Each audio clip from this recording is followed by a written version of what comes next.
Welcome back for part 2 of our Op Art Cones project. So today's class is going to focus on marking off every other space to create an A-B pattern, an alternating pattern of alternating colors of black and white. Okay, so what I'm going to do first is use my pencil and just put a small dot in the spaces that I know are going to get colored. And we're going to be moving around our artwork and moving our pencil around to make those dots. So here, this space, I'm going to add a dot because that one's going to get colored with my Sharpie. This one beside it is not, because remember, we're doing an alternating A-B pattern. So dot, no dot, dot, the one beside it, no dot. Next one, dot, no dot, dot, no dot, dot. Okay, so I did my inner triangle here, my inner triangle shapes here first. Now I'm going to move down and go to the outer triangles. So here's where I started, I think. So there's a dot here. I know that's going to be colored. So the next one over is going to be left alone. And then my next space is going to have a dot. Okay, so now I'm going to move to my next cone. This one's empty. So the one under it or the one above it needs to have a dot, no dot. Okay, going to my next cone, dot, no dot. Going to my next cone. This does not have a dot, so this one needs a dot, no dot, dot. Okay, dot, no dot, dot.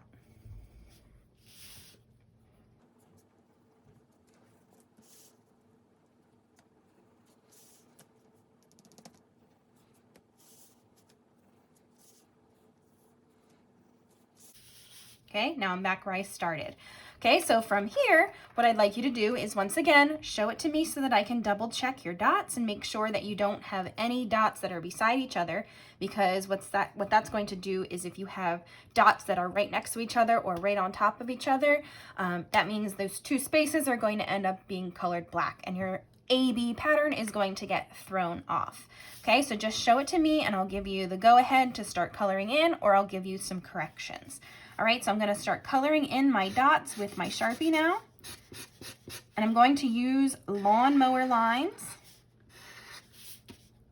to fill in each space, because lawnmower lines, you have a lot more control that way, going in one direction, coloring in the spaces in one direction. This also helps prevent the Sharpies from drying out too quickly.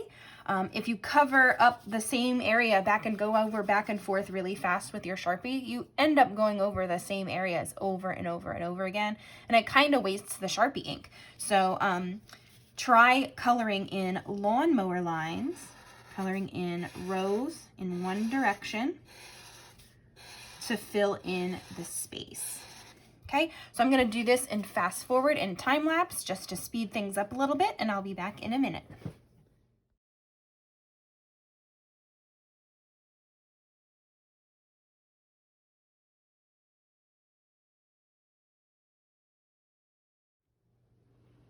Okay, here is my Op Art Cones project. As you can see, it's already starting to kind of show some illusion of three-dimensional form in those cones, kind of going over and under. The other thing I want to mention is if you are at home and you don't have one of these thick Sharpies, you could also use just a regular Crayola marker and use kind of that side of the tip there where it's a lot thicker. You might have an easier time than if you were using a really skinny marker or a really skinny Sharpie.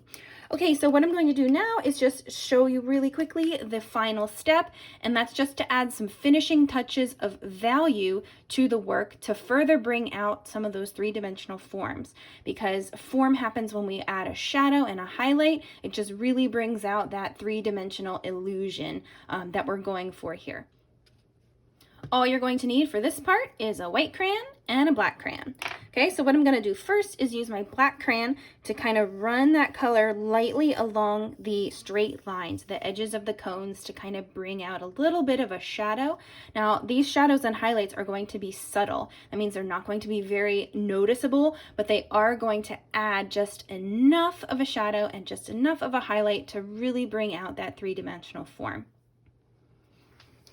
Okay, I'm going to start with very light pressure. I'm not going to press very hard because remember, we want this to be subtle. So I'm going to use very light pressure, just really lightly, just barely touching the paper with that crayon. I'm going from the middle to the edge of the paper, right along that line. Very, very lightly. It's important to start out lightly because if you need to go and add a little bit more of the black to the shadow, you can do that much easier than if you added too much and you try to take it away. Crayon is not the easiest thing to erase. So start lightly. All right, I'm going to move on to my next one. And again, just starting lightly and just very lightly running that color along those edges.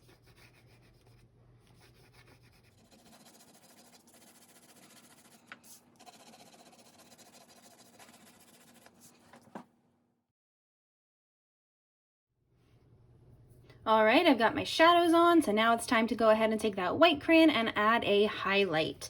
The highlight of the cone is where the light is hitting at the very top of that cone. Okay, so we're just gonna go right through the middle very lightly once again with the crayon. You don't need to press very hard.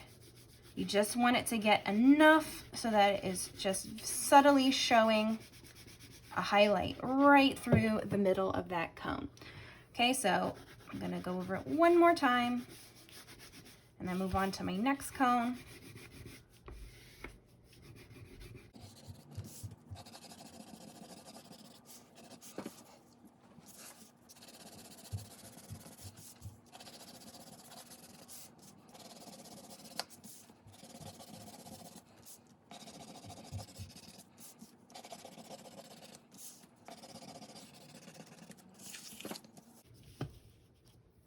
And there we go.